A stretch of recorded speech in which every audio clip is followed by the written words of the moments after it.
The way you're putting it is sick, honestly. It's like, it means you're actually you're watching it. And you're it. I'll stop. Thank you. Well, what are some of the things that you try and... How do you start this whole like creative process of coming up with these ideas? Like, walk me through the cover art for this record. Where does that come from? Well, there's that. So Lewis is like, he wouldn't want me to show you him, but he's here. That's my cousin, and that's like my blood. That's my family. So he's known me since I was like he's a year older than me. So when I was born, he was already here, and I come and fucked his life up. And ever since I come along, that's all I've been doing. And he's just dealt with the stress of being my cousin his whole life, I suppose. And then he's always just helped me. So say I'll have some mad, out of context, weird idea, and I'll be like, yo, this, and I might forget it. And then years later, like the cover for this, like the apple and the arrow, I had an idea. I wanted to do that for like a magazine cover before we was even really making music. I just visualized and thought, yo, I would love to do this. I think it would be like cool. And then like later on, Lewis, he's like, yo, you was saying about this and da-da-da-da-da. And I was like, oh shit, like rah. And then from that, like he'll make sense of it. And then together we'll go back and forth, and then we'll be like this. And then I'd like another idea, but it was too graphic. And if it was just me, I would have probably done it. And then people would have been like, you're insensitive, you fucking idiot. And then like Lewis was like, no, but this is what we should do. Like, let's bring it down a bit and like rein it in. And it's like the same. We have like a mad similar taste. Well, we have like sometimes a similar taste in film and stuff, but we generally like a lot of the same stuff. And it would be like visually, Lewis and Alex, they do like a lot of that, and I'll have ideas. I'll be like, I want to do this. This is my favorite movie. What they do in this shot is sick. Let's flip it. So then all together, you put all the ingredients in a pot, and then sometimes it's like banging your heads against the wall going, oh, but this. And I'm like, but no, it needs to be like this. And then Lewis is like, but let's compromise and meet here. And then it suddenly becomes what it is. And it's a long time, but I think Lewis is probably more stressed than me. Alex is just kind of happy to just float along. I think he's there. Yeah. You just fuck around, and then we just do it. And then these guys are just amazing directors. So when we're filming stuff, they'll be doing it, and they've got a visual thing, because I don't know the ins and outs of like the rules of cinema, you know, necessarily. Like, you can't shoot this way because if you like transition into this, it's not right and stuff. And they've just got that view and know how they want it to look. And then it'll be like a thing of, oh, like this, I might say, oh, let's try this, or let's flip this, and we kind of work it all together. So it's never like it's a team thing. And anyone we work with, we work like very hands-on, and we're pretty certain of what we want from the start. So it always just is like that.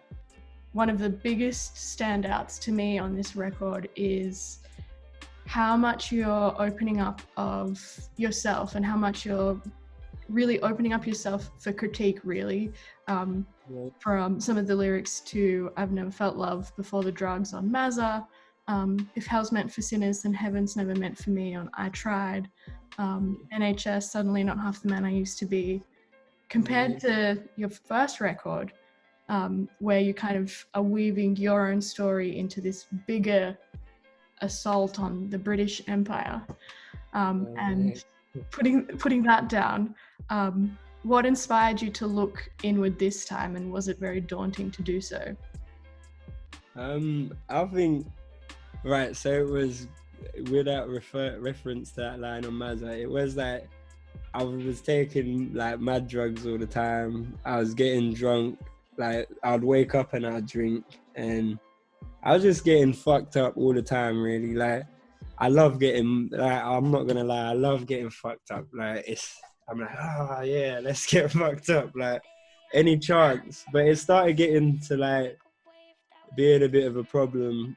And I think when you're just doing too much stuff, you kind of, your mental health, and it just starts fucking with you, innit? So I was always depressed, and I was like paranoid and just being weird, and like switching on people, and not like appreciating the people around me or what we've done, and getting my ego getting the best of me and just getting carried away. So then being so depressed and just feeling like, yo, I don't actually give a fuck about this or this life and shit. And then coming back and trying to rein it in and stop doing the drugs and stop drinking and getting like healthy. And then I kind of had to deal with myself and like not being surrounded by people and not having like the drink to turn to, and like just getting, I don't know, I've got a mad addictive personality. So then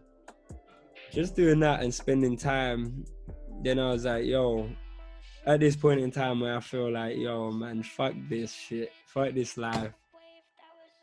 And I was just in my feelings or whatever. I needed to like express it, and I needed to get it out. And like I done little things like you do. Like James Blake actually put me in touch with a therapist, and like him and all them, I was speaking to them and I was like saying, this is how I feel. And they're like, yo man, like this, you need some help and shit. So I done all that. And then I started like making the music, and then at this point in time I wanted to make another album. Like I had another concept, but I needed to do this because I don't know, at times when you feel like low, you feel like there's stuff that you wouldn't usually think, but you start thinking mad thoughts. And then this is what happened. I needed to like find myself again because I kind of got lost in a moment and got a bit too carried away. And there's just loads of things like in my life that I ain't really faced up to and stuff. So then when I was drinking, it was kind of prominent. So then this is what I needed to do. I needed to like stop living up to the expectation of being this mad person, and like really bring back the kid that I was before I kind of started doing all fuck shit when I was younger. And like, yeah.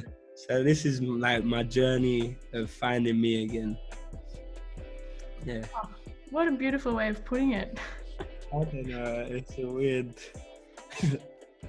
Well, I imagine it would have been, I guess, kind of hard because you're really reaching into the deepest parts of who you are. So I commend you as a fan for doing so openly. Thank you. There's one song that didn't make the album that I've got with James Blake, and it's called "I'm the Rain Cloud." Yeah, and that's the one song. That's the only song I've ever made that made me cry, but we didn't finish it.